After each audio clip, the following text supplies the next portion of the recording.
ಕರ್ನಾಟಕದ ಇದೇ ಥರ ಪರಿಷತ್ಗಳು ತಮಿಳುನಾಡಲ್ಲಿದೆ, ಆಂಧ್ರದಲ್ಲಿದೆ, ಕೇರಳದಲ್ಲಿದೆ, ಹೀಗೆ ಬೇರೆ ಬೇರೆ ಕಡೆಗೆ, ಛತ್ತೀಸ್ಗಢದಲ್ಲಿ, ಹೀಗೆ ಎಲ್ಲ ಕಡೆಗಳು ಇದೆ.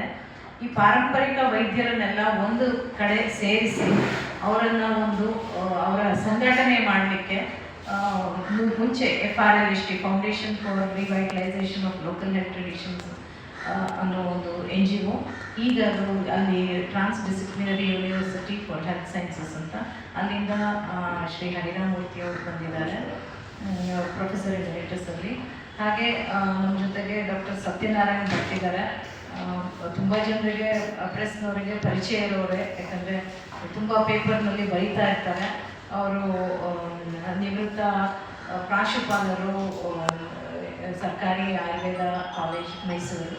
ಹಾಗೆ ನಮ್ಮ ಜೊತೆಗೆ ಇವತ್ತು ನಮ್ಮ ಅಧ್ಯಕ್ಷರಿದ್ದಾರೆ, ಪಾರಂಪರಿಕ ವೈದ್ಯ ಪರಿಷತ್ತಿನ ಅಧ್ಯಕ್ಷರಿದ್ದಾರೆ, ಮಹದೇವಯ್ಯ ಅಂಥೇಳಿ. ಅದ್ರ ಜೊತೆಗೆ ವೀರಣ್ಣ ಅಂತ ಇವರು ಸೆಕ್ರೆಟರಿ. ನಾವಿಷ್ಟು ಜನ ಇದ್ದೀವಿ. ನಿಮಗೆಲ್ರಿಗೂ ನಮ್ಮ ಕಡೆಯಿಂದ ಸ್ವಾಗತ. ಈ ದಿನ ನಾವು ಇಲ್ಲಿ ಸೇರಿರೋದು, ಈ ಪಾರಂಪರಿಕ ವೈದ್ಯ ಪರಿಷತ್ತು ಪ್ರತಿ 3 ವರ್ಷಗಳಿಗೊಮ್ಮೆ ಎಲೆಕ್ಷನನ್ನು ಮಾಡುತ್ತೆ. ಸಾಧಾರಣ ಈಗ 4,000 ವೈದ್ಯರಿದ್ದಾರೆ ಈ ಅಸೋಸಿಯೇಷನಲ್ಲಿ. ಪಾರಂಪರಿಕ ವೈದ್ಯದ ಬಗ್ಗೆ ಹೇಳಬೇಕು ಅಂದರೆ, ಇದು ಒಂದು ಏನು ಯಾರಿಗೂ ಗೊತ್ತಿಲ್ಲದೆ ಪಬ್ಲಿಕ್ ಹೆಲ್ತ್ ಸೆಕ್ಟರಲ್ಲಿ ತುಂಬ ಕೆಲಸ ಮಾಡ್ತಿರೋ ಒಂದು ಜವಾಬ್ದಾರಿಯುತ ಒಂದು ಸಂಘಟನೆ ಇದು. ಅದರಲ್ಲಿ ಬೇಕಾದಷ್ಟು ಜನ ವೈದ್ಯರು, ಬೋನ್ ಸೆಂಟರ್ಸ್ ಇರ್ಬೋದು, ವಿಷವೈದ್ಯರಿರ್ಬೋದು, ಅಥವಾ ಬರ್ತ್ ಅಟೆಂಡೆಂಟ್ಸ್ ಇರ್ಬೋದು, ಹೀಗೆ ಬೇರೆ ಬೇರೆ ರೀತಿಯಲ್ಲಿ, ಅದರಲ್ಲೂ ಪ್ರೈಮರಿ ಹೆಲ್ತ್ ಕೇರ್ ಎಲ್ಲಿ ಹಳ್ಳಿಗಳಲ್ಲಿ ಈ ನಮ್ಮ ಏನು ಗೌರ್ಮೆಂಟಿನ ಸಿಸ್ಟಮ್, ಹೆಲ್ತ್ ಸಿಸ್ಟಮ್ ಎಲ್ಲಿ ರೀಚ್ ಆಗೋಕ್ಕೆ ಸಾಧ್ಯ ಇಲ್ವೋ ಅಲ್ಲಿ ಕೂಡ ಇವರು ವರ್ಕ್ ಮಾಡ್ತಾ ಇದ್ದಾರೆ. ಅಲ್ಲಿ ತುಂಬಾ ಅಂದರೆ ಮುಖ್ಯ ಇದು ಅಲ್ಲಿ ವೈದ್ಯ ಪದ್ಧತಿ ಇದು. ಯಾಕಂದರೆ ಎಲ್ರಿಗೂ ಡಾಕ್ಟರ್ ಹತ್ರ ಹೋಗ್ಲಿಕ್ಕಾಗಲ್ಲ. ಒಂದು 35,000 ಜನಕ್ಕೆ ಒಂದು PHC ಅಂದರೆ ಎಲ್ಲರೂ ರೀಚ್ ಆಗೋಕ್ಕಾಗಲ್ಲ, ಅದರಲ್ಲೂ ಪ್ರೈಮರಿ ಹೆಲ್ತ್ ಕೇರ್. ಹಾಗೆ ಈ ವೈದ್ಯರಷ್ಟೇ ಅಲ್ಲದೆ ಮನೆಯಲ್ಲೂ ಎಲ್ಲ ಹೆಂಗಸರು ವೈದ್ಯರೇನೆ. ಅವರು ಮನೆಯಲ್ಲಿ ಈ ಪ್ರಾಥಮಿಕ ಆರೋಗ್ಯನ ಕಾಪಾಡೋದ್ರಲ್ಲಿ ಎಲ್ರಿಗೂ ಗೊತ್ತಿದೆ. ನಿಮಗೆ ಫುಡ್ಡಲ್ಲಿರ್ಬೋದು, ನಮ್ಮ ಆಹಾರ ಇರ್ಬೋದು, ವಿಹಾರ ಎಲ್ಲದನ್ನು ಮ್ಯಾನೇಜ್ ಮಾಡೋರು ಹೆಂಗಸರು, ಅವ್ರಿಗೆ ಗೊತ್ತಿದೆ. ಆಮೇಲೆ ಆ್ಯಂಟಿನೇಟಲ್ ಅಥವಾ ಇದನ್ನು ಶುರು ಮಾಡಿದ್ರು ಸಂಘಟನೆಯನ್ನು. ಇದು 3 ವರ್ಷಗಳಿಗೊಮ್ಮೆ ಎಲೆಕ್ಷನ್ ನಡೆಯುತ್ತೆ ಈ ಸಂಘಟನೆಗೆ. ಈಗ ಈ ಸಲದ ಎಲೆಕ್ಷನ್ನು ಈಗ ನಾವು ಇದರ ಘೋಷಣೆ ಮಾಡಲಿಕ್ಕೆ ಇಲ್ಲಿ ಬಂದಿದ್ದೀವಿ.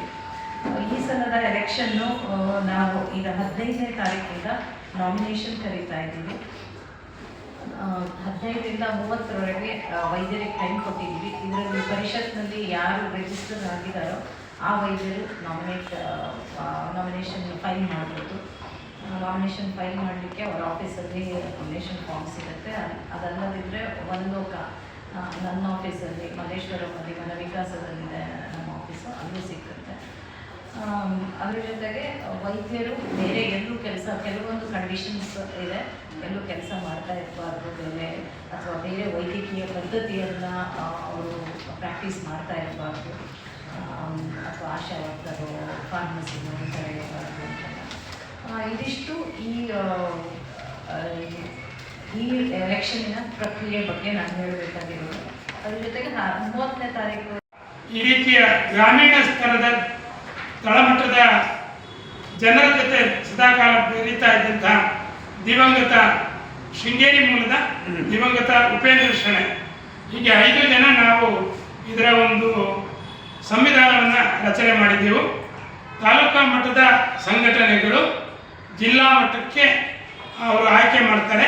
ಆ ಜಿಲ್ಲಾ ಮಟ್ಟದ ಸಂಘಟನೆಗಳು ಪುನಃ ರಾಜ್ಯ ಮಟ್ಟಕ್ಕೆ ಆಡಳಿತ ಮಂಡಳಿಯನ್ನು ಆಯ್ಕೆ ಮಾಡ್ತಾರೆ. ಇವರ ಅವಧಿ 3 ವರ್ಷಗಳ ಕಾಲ. ಸೊ ಈ ರೀತಿ ಕರ್ನಾಟಕದ ಎಲ್ಲ ಜಿಲ್ಲೆಗಳಿಂದ ತಾಲೂಕಾ ಮಟ್ಟ, ಜಿಲ್ಲಾ ಮಟ್ಟ ಮತ್ತು ರಾಜ್ಯ ಮಟ್ಟದ ಸಂಘಟನೆಯನ್ನು ಇವರು ಆಯ್ಕೆ ಮಾಡುವಂತಹ ಒಂದು ಪ್ರಕ್ರಿಯೆಯನ್ನು ಆರಂಭಿಸುವ ಮೂಲಕ ಇವತ್ತಿನ ಪತ್ರಿಕಾಗೋಷ್ಠಿಯಲ್ಲಿ ಮಾಧ್ಯಮ ಬಂಧುಗಳಿಗೆ ನಾವು ನೀಡ್ತಾ ಇರುವಂತಹ ಚುನಾವಣಾ ದಿನಾಂಕವನ್ನು ಘೋಷಣೆ ಮಾಡ್ತಾ ಇದ್ದೀವಿ. ಈ ಅಲಿಖಿತ ಮೌಖಿಕ ಪರಂಪರೆಯನ್ನು ಮುಂದಿನ ಪೀಳಿಗೆಗೆ ನಾವು ದಾಖಲಾತಿ ಮಾಡುವಂಥದ್ದು ಮತ್ತು ಜನಕ್ಕೆ ಇದನ್ನು ಒದಗಿಸುವಂತಹ ಒಂದು ಗುರುತರ ಜವಾಬ್ದಾರಿಯನ್ನು ಈ ಪರಿಷತ್ತು ಹೊಂದಿದೆ. 25 ವರ್ಷಗಳ ಹಿಂದೆ ಈ ಸಂವಿಧಾನವನ್ನು ನಾವು ರಚನೆ ಮಾಡಿದ್ವಿ. ಅದನ್ನು ನೋಂದಾಯಿತ ಸಂಸ್ಥೆ ಅಂತ ಅಂದ್ಬಿಟ್ಟು ಆಗಲೇ ನೋಂದಾವಣೆ ಆಗಿದೆ. ಹೀಗೆ 25 ವರ್ಷಗಳ ಒಂದು ಹಾದಿಯನ್ನು ಕ್ರಮಿಸಿರುವಂತಹ ಒಬ್ಬ ಯುವಕ ಈ ಸಂಸ್ಥೆ ಅಂತ ನಾನು ಕೂಡ ತುಂಬ ಹೆಮ್ಮೆಯಿಂದ ಪಾರಂಪರಿಕ ವೈದ್ಯ ಪರಿಷತ್ತನ್ನು ನಾನು ಹೇಳ್ಕೊಳ್ತಾ ಇದ್ದೀನಿ. ನಾನು ಶಿಷ್ಟ ವೈದ್ಯ ಪರಂಪರೆಯ ಒಬ್ಬ ಪದವೀಧರ, ಸ್ನಾತಕೋತ್ತರ ಪದವೀಧರ, ಸಸ್ಯಶಾಸ್ತ್ರದಲ್ಲಿ PhD ಪಡೆದಿರುವಂತಹ ಒಬ್ಬ ವೈದ್ಯ.